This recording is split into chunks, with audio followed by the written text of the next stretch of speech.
Welcome to Finland and Amatsonia, Björk. Very much. You are now in your home country, Iceland, a very big national hero.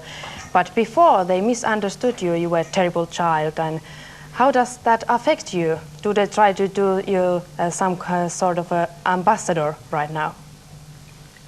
Well, I'm always doing the same thing, really. Just trying to make music the best I can. And one day people misunderstand it, the next day they understand it, and I don't know, I think I've been very lucky. Most of the times I'm understood. It's a nice balance, I think.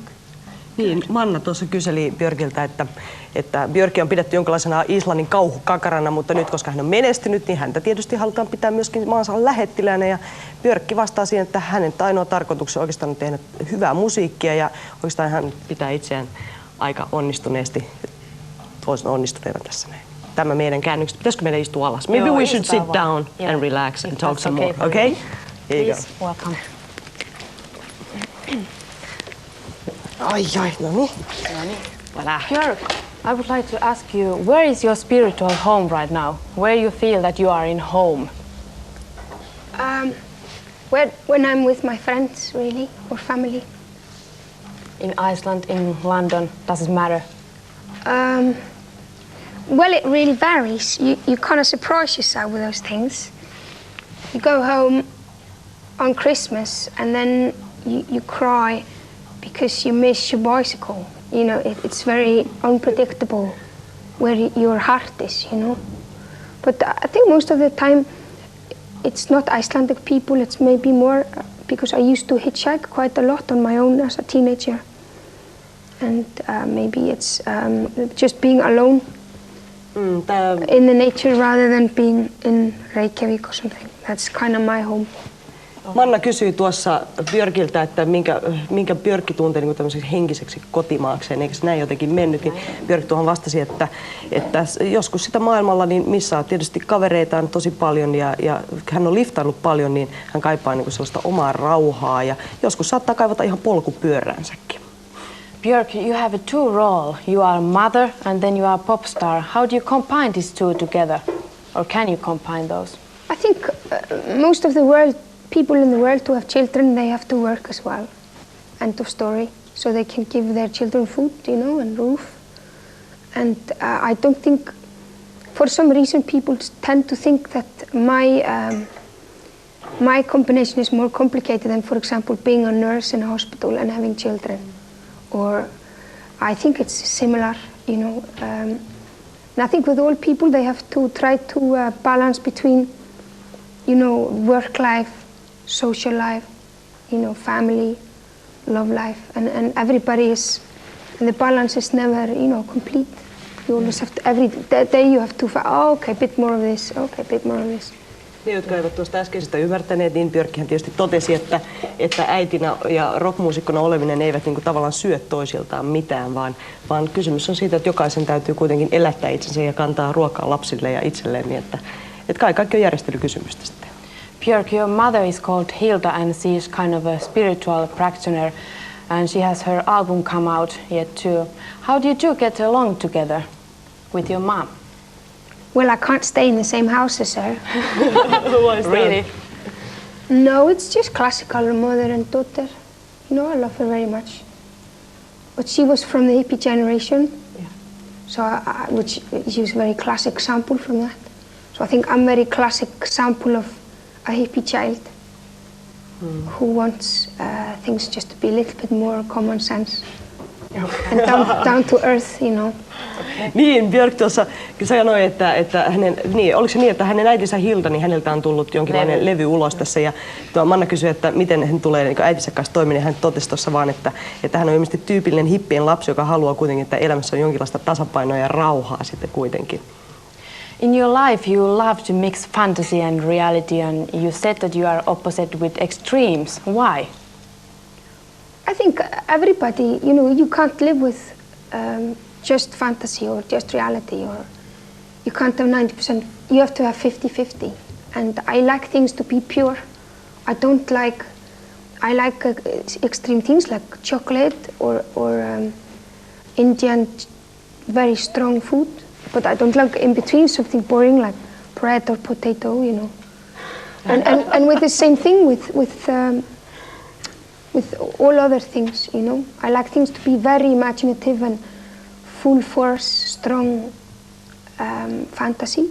But then I like things to be very real and very, I don't know. I don't think I'm wrong or right. I just think it's my character, you know. Okay.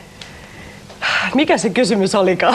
Hän tykkää siis yhdistää fantasiaa ja reality. Niin, eli hauska niin kuin vertaus silleen, että hänen mielestään extremities on niin kuin suklaa ja intialainen ruoka, aika hauskaa. Niin mielestäni jokainen tulee ilmeisesti aika ääripäät, mutta että tasaisuus myöskään toisaalta ei ole hyvä, mutta eikö hän kuitenkin sano, että hän niin kuin pitää tasaisista ja selkeistä asioista myöskin? Toisaalta. It seems that you have very strong accent. Even though you have been living in London for a long time, is that just a part of your image that you have to pretend to be a kind of foreign pop star, or what? I wish I knew what this image bollocks is.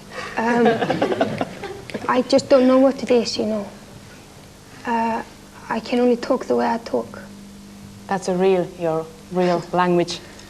You know, if I was that good at accent, I would probably be up there with Peter Sellers, you know, and the comedians of the world. But I'm sorry, this is just the way I am, you know. Okay. Björkin mielestä tämmönen image-juttu niin on ihan täys kupla. Eli hänen mielestään hän ei ole minkään imagon orja tai uhri, vaan hän on nimenomaan oma itsensä tässä koko touhussa. Ja tässä on pakko nyt väliin mainita, että kun tuossa pyydettiin Björkiltä nimikirjoituksia, hän ehdottomasti kieltäytyi antamasta niitä johtuen siitä, että hänen mielestään nimikirjoituksia pyytävät ihmiset alentavat itseään. Björk, you don't like when people call you a very gentle female creature. Why do you prefer that people sees you like a very hippie or some kind of a anarchist personality? Or what was the first word you said? Sentimental. No. People don't like that. That you don't like when people call you a very gentle female creature. You know, you are a girl, and they like you be very nice, you know, and act like that way. Why don't you like that? You wanna be an anarchist? Or something like that? No, I have very many sides to me, you know, like everyone. And I would truly think that everybody is rude, nice, mad, happy, sad, stupid, intelligent, genius, boring, exciting. Everybody have all these sides, you know. And who you are in the most? Nothing. I'm very different from day to day. And I think everybody are like this. And I think men are I don't like to. I think our generation, the only way we are gonna win some sort of battle, women, is just to ignore all this feminist bollocks, and every time they start complaining, you know, women about their position, just go like, and just do what you want to do, you know. Don't say I can't be in a band. Just go and do a band, you know. But I must admit... Excuse me, I have to translate before you go too far. Elikkä, hetkinen, Mrs. Mulligan, you say so much. Niin, eli siis tämä rooli, eli naisen rooli, eli kun Manna kysyi häneltä, että pitääkö olla joku tietynlainen, Björkin mielestä voi olla tylsä, kiva, mukava, vihainen, raivokas, ihan mitä tahansa. Ei tarvitse kategorioida itsensä joku tietyn mallin mukaan, vaan koska on nainen, vaan ihminen voi olla mitä on, ja hän on varmasti kaikkea sitä, ja persoonallisuutta riittää, ja nyt voidaan jatkaa. No niin, do you feel that you have a responsibility like a pop star? No. Nothing.